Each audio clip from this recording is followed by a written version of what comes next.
Hello and welcome to Sex is the Podcast, brought to you by DC Health's Sex is campaign. Who am I?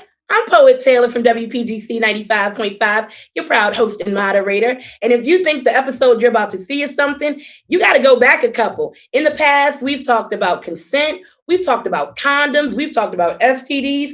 Most recently, we talked about healthy relationships. And today, we are talking about sexual pleasure. Take notes if you have to. And today we have a guest speaker who is an expert on all these topics. Cannot wait to bring them into the conversation. But first, let's talk about Sex Is and what it is. Sex Is a campaign by DC Health that encourages open, honest, and judgment-free conversation about sex and sexual health among youth and between youth and their trusted adults. I always say I wish there was a space like this for me when I was younger, but I'm thankful because I got one now. This campaign was created to share accurate information and resources about sex and sexual health with DCU. We want to provide a safe space to discuss sex and sexual health, and as always, we don't yuck anyone's yum. Okay, can't talk to myself all day. Let's get to our panel who will be joining in and actually having this conversation. Hello, guys. Hello. Hello. Hi. Don't be so excited to see me. Please introduce yourselves to the village. My name is Lacey. I go to Temple University right now. I'm a freshman, but I'm originally from Northeast DC, and my pronouns are she, her. My name is Crystal. I go to McKinley Tech. I'm a senior. I was born in Southeast DC, and my pronouns are she and her. Hey guys, my name is Kennedy. I'm a sophomore in college and I currently go to school in Kentucky. My pronouns are she and her, and I'm from Northeast DC. Hi, my name is Ayana. I'm a freshman at Benedict College. I'm from Northeast Washington, D.C., and my pronouns are she and her. Hi, my name is Jabulani from Northeast DC. My pronouns are he, him. Hi, I'm Faith. I go to Nova Southeastern University. I'm from Northwest, and my pronouns are she and her. Thank you so much for joining us. So good to see your faces. And not only do we have you on the panel, we have a special guest today, and it's none other than Veronica Urquilla. Oh, welcome back, Veronica. Viewers showed love for you and just how transparent and vulnerable you are in these conversations. Excited to have you again. How are you? Thank you for being here. Thank you for having me back. I always love talking with this group and talking with you, Poet, and just being honest and answering questions. It's fun. I want to make sure that people, get what they need. Well, y'all are in the right place at the right time with the right energy. Thank you so much again, Veronica, for joining us. So it's been a little bit since I've seen all my favorite folks. How we doing, panel? How's life treating us? Some of us are back in school, on campuses. It's cuffing season. What's going on? I'm trying to be in everybody's business just a little bit. For me, it's going pretty well. Again, I'm a freshman at college, so it's my first year being by myself. I just completed midterms. Your girl's passing, feeling good. Everything's pretty all right. I would agree. I'm doing pretty good, but I'm a little stressed because there's a lot going on. I'm a senior now, and I'm applying to colleges and scholarships, and then I'm also doing my extracurriculars, So it's a lot going on, but overall, it's going pretty great. Things are going well for me. I'm a sophomore, but this is my first year on campus, and so now I live in Florida, so it's very different. It's always hot, but I go to the beach and stuff, and I just bought tickets to see Lil Durk and Lil Baby, so I'm excited. And my birthday's on Tuesday. Yay, happy solar return. Yeah, pretty good for myself as well. Everything, school is going fine. It's speeding up a little bit. Got a podcast coming out, which everybody should view, called BBN with Trent and Ken. Make sure you guys go check that out. And yeah, that's pretty much it. It's working and school, life. Life is going all right for me. Lately just been gigging, practicing, looking for a mentor, all that type of stuff. Trying to, situate my life to get my, stuff together and everything. Recently just performed at the VMAs with Busta Rhymes a few weeks ago. So just working on trying to I mean, stay working in my, craft and everything. I love it. I just kind of was on the VMAs with Busted. I'm just, yeah. Okay. Congratulations. I'm excited. Lacey? I'm doing well. I'm also adjusting to college. I'm a freshman and I'm in Philly. So, it's been great here, making friends, things like that. But the work is, it's kind of crazy. I wasn't expecting this, but, I'm getting through it because the weekends, I always look forward to those. Nice. Veronica, how are you? I am good. I am not in college, nor am I performing a Busta Rhymes. But I am, maintaining, working, and trying to enjoy the nice weather. Nice. It's so good to hear these amazing updates. For those of you who are in school, hit me if you need me. I watched Grownish and realized that my college experience has really changed in the years since I was on the campus. Jablani, congratulations. I know that gigging and getting into this atmosphere is what you talk about pursuing. For me, I really got serious about We Working Wednesdays, which is my IG Live little TV show that I've been working on. And it's really to show how people are working and all these different ways you can get money throughout the village. And that there's not one set way to get to wherever you see success or even how you deem it. So super excited to have each of you on because look at how magical y'all are right now. Oh, I'm excited about that. So as you know, today's topic is about sexual pleasure and healthy relationships. So as always, please remember the rules. We respect each other's opinions. We don't yuck anyone's yum. And if it's all right with the panel, I'd like to get started. Is that cool? All right. So let's start with this. How would you define pleasure? I would define pleasure as an enjoyable moment. It could be with yourself, somebody else, as long as you're happy, and you're having fun. I would define pleasure as doing anything for yourself that like gives you time outside of your workplace or like your job or just doing anything in general. Like anything, like I would agree with Lacey, anything that just brings you like enjoyment in a moment. Now, what about when we ask the question, how do you define sexual pleasure? Is that a one-on-one conversation? Is that a me and my potential partner conversation?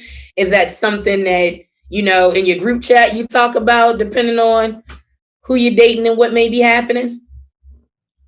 Definitely think like all of the above. I think that conversation should definitely be happening more so with I guess potential, sexual partners, whoever in your future.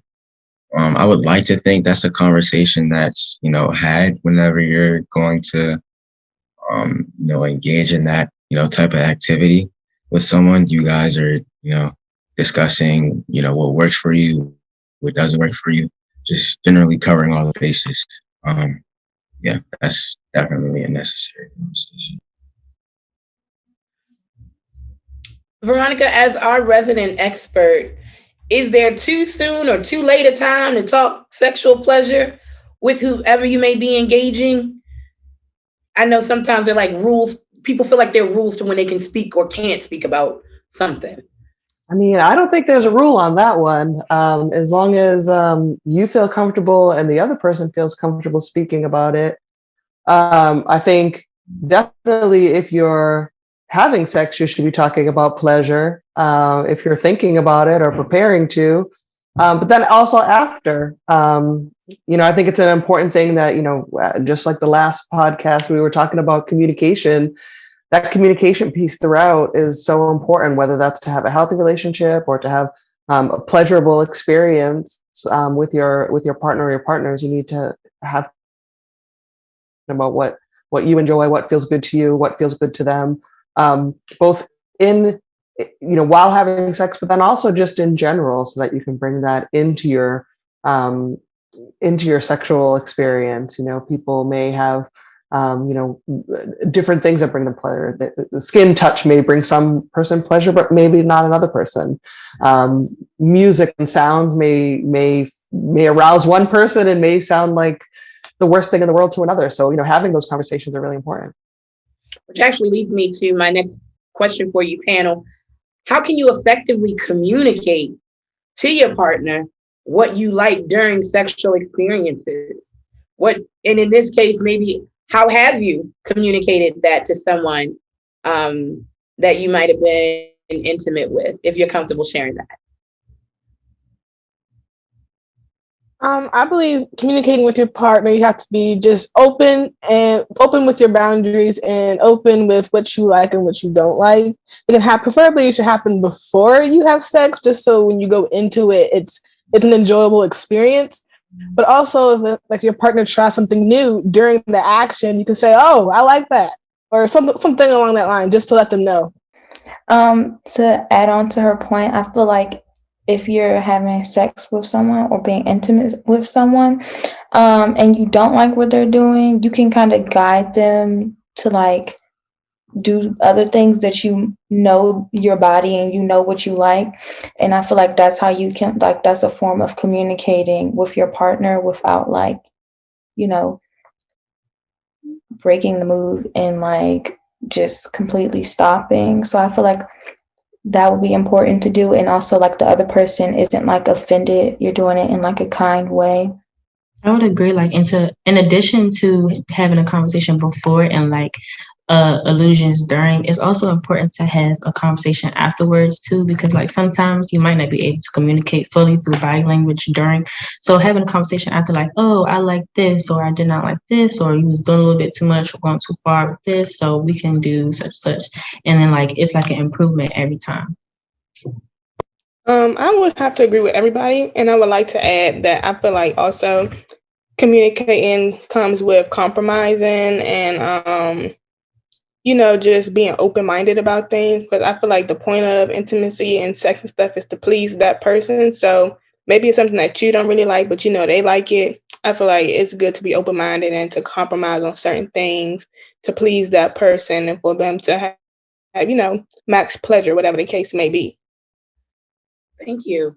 So let's talk about communicating pleasure since we're on the lines of that right now. Veronica, can you talk about the importance of communicating in a relationship about like on a sexual level? Yeah, I mean, I think the groups kind of talked about this, that it's really important that before you're even engaging in any sexual activity, that you're talking about what you may enjoy. So whether we do this as part of conversation, whether you do this as part of fantasy talk, whether you do this just as that part of kind of like kind of in an old-fashioned way, courting. But to talk about what do you enjoy, what don't you enjoy. You can make it a game. You can watch things together and talk about it. But I think kind of to get an understanding, an idea is really important. And then during both foreplay and sexual intercourse, giving those cues and giving that guiding each other into saying, I enjoy that, or I don't enjoy that, or do this softer, or do this harder, or a little bit to the left, whatever those kind of guiding moments are. And we can also do that with our body, not just with the words that we use. That's all really. And then in any game that we play, at the end we want to go back and do a replay and talk about what worked, right? So we want to talk about, like, I really liked it when you did this, or next time maybe we can try this, or so just keeping open and keeping it fun. It doesn't have to be we're going to sit down and draw on a whiteboard what needs to happen, but just having conversations that kind of flow naturally in your relationship to talk about what you find pleasurable. So let me flip the question and ask, how do I communicate, or how would you communicate what you didn't like? That didn't tickle my fancy. Is that something maybe I wait a day? Would you wait a day to do that, panel? Is it something that we might need to discuss immediately? And then also thinking about how to have a conversation about boundaries once we step inside this space. I think it's important to be very open and honest with your partner, because communication is key. But I agree with what Faith was saying about if your partner isn't doing something that's necessarily pleasurable at the moment, you can guide them to doing something that is. And I feel like being specific is important too. You can't really be vague when it comes to things because, people can become confused and, you don't want to misguide anybody. But I definitely say being honest is important. I agree. I think being honest and guiding in the moment is best because like some people are overthinkers. So if you tell them after they think they did a bad job type thing, or they think that you're being angry or, coming across wrong when you're probably just trying to, have some constructive criticism. So I do agree with Faith and Lacey when they say guiding during the moment type thing. And also I think it depends on how well you know your partner because I don't know, you may want to give them a gift while you say it, or you may want to do this over dinner, you may want to text it. It just depends on that person and how you can approach them. Kennedy, I'll keep you for a second and ask, do you think if I'm guiding a hand or trying to guide the situation, could that ruin the moment? No, because again, I think that the point is to please them. So if you want to please them, I feel like you're going to do it. And like, I don't think it should be like a problem. You know what I mean? Okay. I don't think it should be. I don't think they would take it. Whoever the person may be would take it like in a negative way. So I think guiding would just help them please them. If that answers the question. You did. And actually, Veronica, I'll also ask you, why is it just as important to say communicate to your partner about what you don't like? For me, I would think that it may rock the boat a little bit. To Kennedy's point, I don't want nobody feeling like you did a bad job. But is there a space that by doing that, it might build the relationship? I mean, absolutely. I think if everybody's having a good experience, it only is going to build the relationship, right? So if you're not enjoying it and you're just kind of playing along to not offend the other person because you're not really enjoying it, you're not going to want to keep doing it, right? If you're watching your partner always have an orgasm and you're not having one, you're going to get resentful. And if you know that there's a way that could be resolved, you would want to talk about it. And I think, partners want to please each other. People take pleasure in pleasing each other. So knowing that you did please your partner is something that can be pleasurable as well. So I think having that conversation, again, I think everybody's talked really well about guiding, right? It's not forcing, it's not telling, it's really guiding, so that it could be a better experience for everyone, and that everyone has a maximum experience. I think that's where everybody wants to be when having sex. No one wants to be let down, and nobody wants to be the person letting someone down. Facts. Now, as we walk in this line of communication, describe some ways to me, panel, to build intimacy in your relationship. And if you don't mind letting me know why you believe intimacy is important. Well, building intimacy is important. To me, a way to build intimacy is like just being around each other, like, communicating with each other and just like, stimulate each other's mind along with like touch and stuff before just having a sexual act. Because like when you have a proper boundary and you like, it's no negative feelings bounded with it, like you're more likely to be comfortable with them. So the more comfortable you are, it seems the more intimate that relationship can be. I agree with Crystal. It's all about comfortability. Another way to gain intimacy is to be naked around your partner, to be comfortable just being out and open with your partner. So when you guys are ready to go have intercourse, you kind of already know each other's bodies and what each other like. So it's a more pleasurable experience for everyone. I agree with Ayana and Crystal, and I just think that intimacy is important because it builds the bond, it strengthens the connection. So when you guys are having intercourse, it feels great for both of you guys. Where do you often find your information? Because y'all are very knowledgeable on this panel. Where do you find your information about pleasure and building intimacy in a relationship? For those watching who may not be as well versed, where are some spaces, places that you found information that was helpful to you? Definitely groups like, BAB, experience, personal experience, I personally have I guess the sort of philosophy that, you know, experience is actually the best teacher, you know, because you can listen to someone give you a lesson and all of that, but I think applying whatever lesson that you've been taught is like a whole, you know, different matter, you know. Okay. And I think like just personally going through that, you know, lesson and having the knowledge of how, you know, whatever that situation is made you feel and you know how to navigate that from, you know, for the future. I think that's more valuable personally than just listening to someone else's account, you know. I agree, and I definitely think that listening is a big teacher too. So I have a lot of friends that will just rant to me, and I'll be there just like for support. And as they're ranting to me, I'm learning different things from different people that have talked to me. I'm like, okay, so she's done this, he's done that, and then I just all like put it together, and then that's where my knowledge grows. Do you have, for my full panel, do any of you have a trusted adult that you can talk to when it comes to a conversation like building intimacy, sexual pleasure? Personally, I do have a trusted adult. My trusted adult is my mother.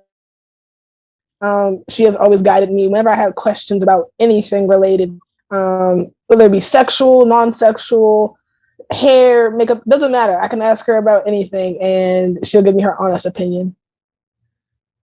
Was there ever a question that you were hesitant to ask your mom and then you were just like, listen, I got to go ahead. And if you don't mind sharing that question, especially for the trusted adults who are watching, what it felt like to get the question out and then your mother be like, oh, okay, so listen.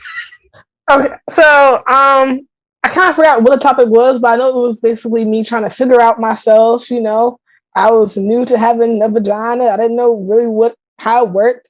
So we'll have like codes. So I'll talk to my mom and say, hey, I need you to be my best friend right now. You're not my mama. You're my best friend right now. You're my age. And she'll say, okay, girl, what's the tea?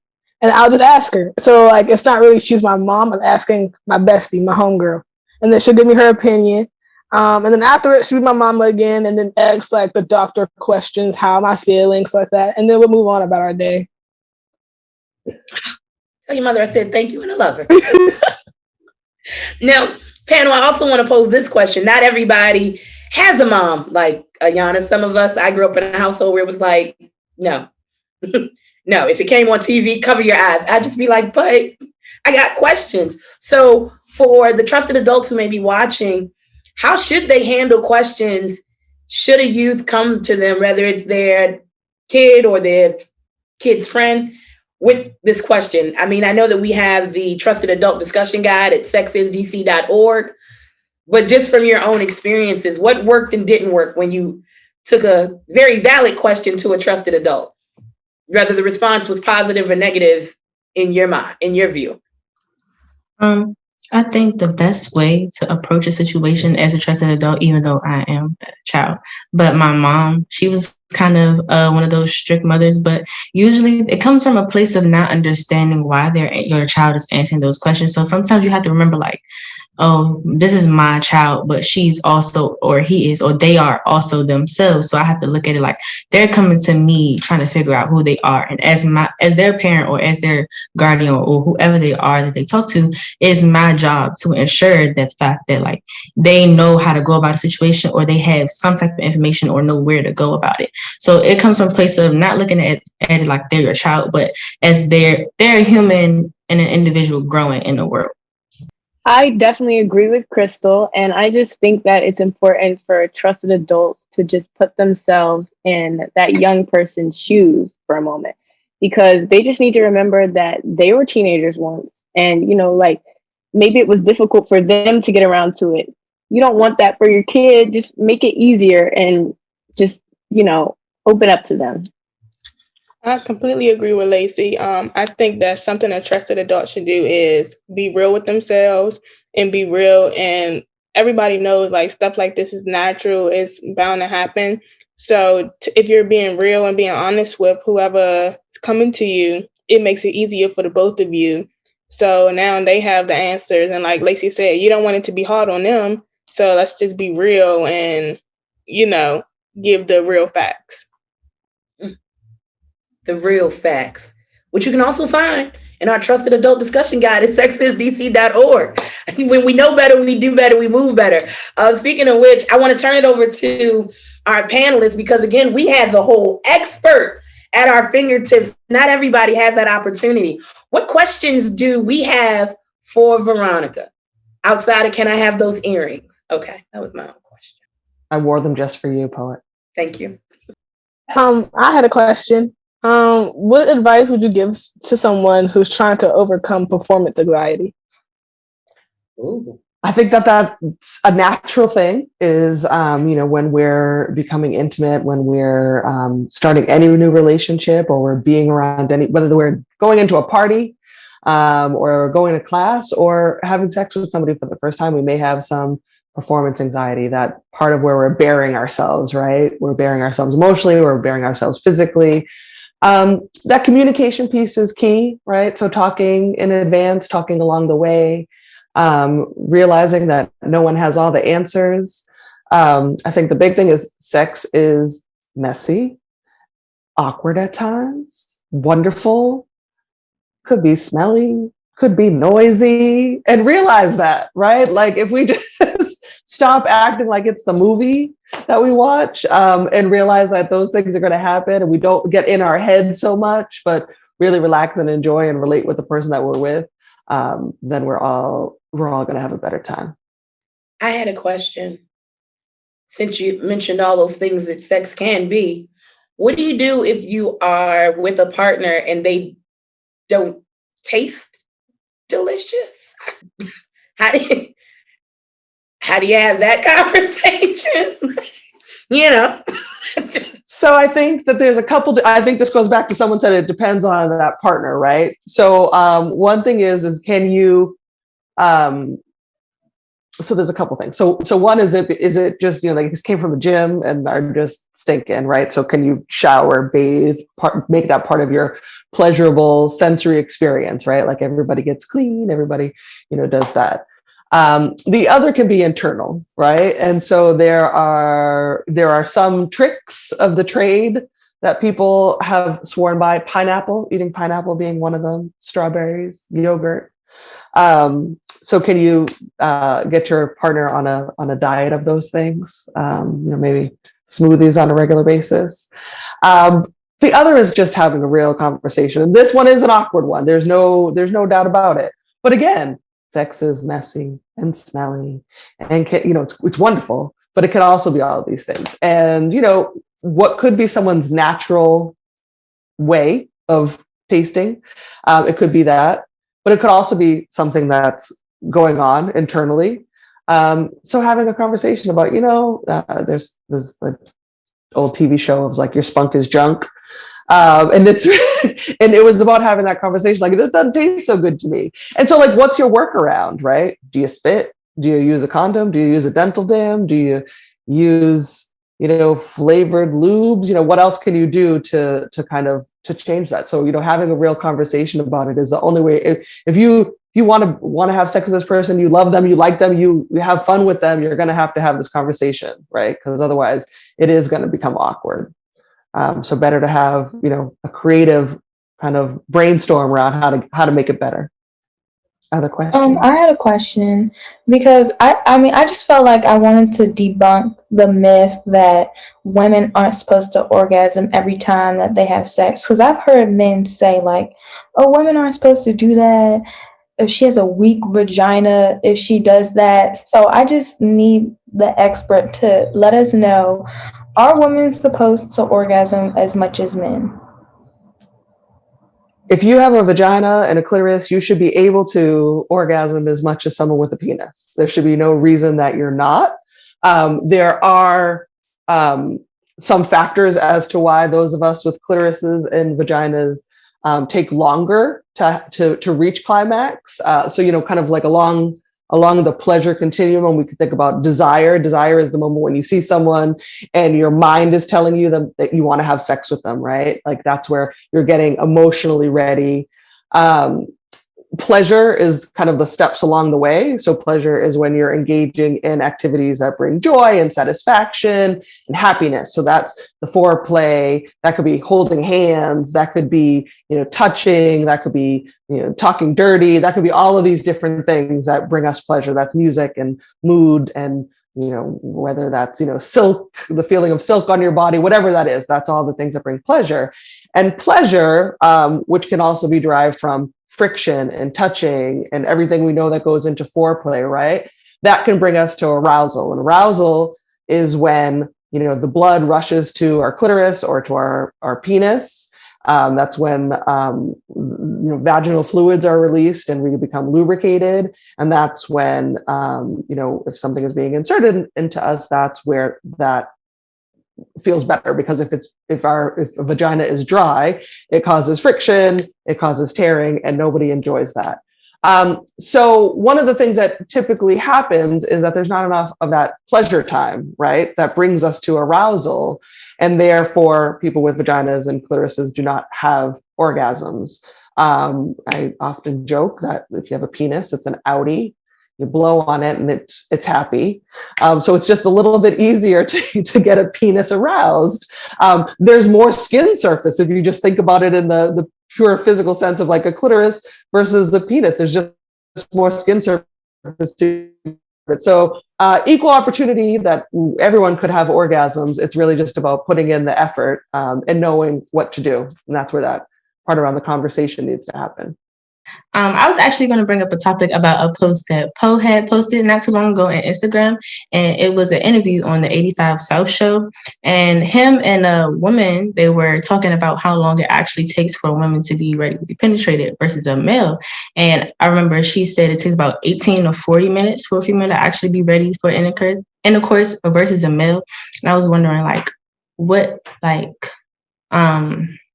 why that happens? Yes, I was wondering why. There you go. Why that happens.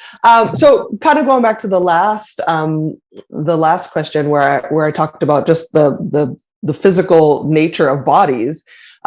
So, for someone with a vagina, the vagina is an internal canal versus a penis is an external. So there's more outward surface on a penis, and so it can therefore the friction. And the touching and the feeling can happen quicker. For someone with a vagina, the kind of the mental process of the feeling and then having to become lubricated in order for it to feel good. A penis doesn't have to necessarily be lubricated for it to feel good when it's touched. A vagina does. And so you have to kind of bring the vaginal fluids through the vagina for the penetration to be able to happen. So that's really why it may take 18 to 40 minutes, depending on someone's body, someone's state of mind, how long their partner has taken to get them to that point of pleasure, to arousal, so that there's, kind of blood flowing. So it may take that long. That could be something that's done that whole 18 to 40 minutes in the bed, but it could also be something that's done on the walk home back to the dorm or in the drive home by using, dirty talk and by, caressing and touching someone in non-sexual ways, but that still can bring blood to that part of their body. If you ever think about the first time that you held someone's hand that you really wanted and desired, you can remember kind of that feeling of the blood in your body, oftentimes butterflies, right? So like all of that is blood moving in your body. To get you ready for arousal. So it doesn't all have to be that 18 to 40 minutes in the bed, having foreplay in what we kind of consider traditional. It can be done in lots of different ways. Whew. Thank you so much, panel. Veronica, thank you for being our guest. We've learned so much today, but can't miss this opportunity to tell you about two great resources that DC Health has to prevent STDs. Who wants to help me share this wonderful information? Well, firstly, if you live in DC, you can get free condoms and free lube sent to your house in discreet packaging. All you need to do is go to sexisdc.org/free condoms, and the Department of DC Health will mail you your free condoms and lube directly to your house. And in addition to getting discreet packaging of condoms to your home, you can also go to getcheckdc.org to get a testing kit sent directly to your home in discreet, unmarked packaging. Oh, see, I told you we had resources. I want to thank you all so much for joining us. If you want to catch our first 5 episodes, please go to sexisdc.org. If you want more information, visit our website at sexisdc.org and follow all our social channels. We're everywhere that you are. Twitter, Facebook, Instagram at sexisdc. Thank you to our panelists. You know how I feel about y'all every day, all day. Jabulani, Lacey, Faith, Crystal, Kennedy, Ayana, and of course, Veronica for making time for us today. I see you. I appreciate you. And I'm sending love and light to everybody watching. We look forward to seeing you again next time. Sex is DC, the podcast. I always feel like we should have the end of the podcast dance. Like we did that. Yeah. We had that conversation. Ow.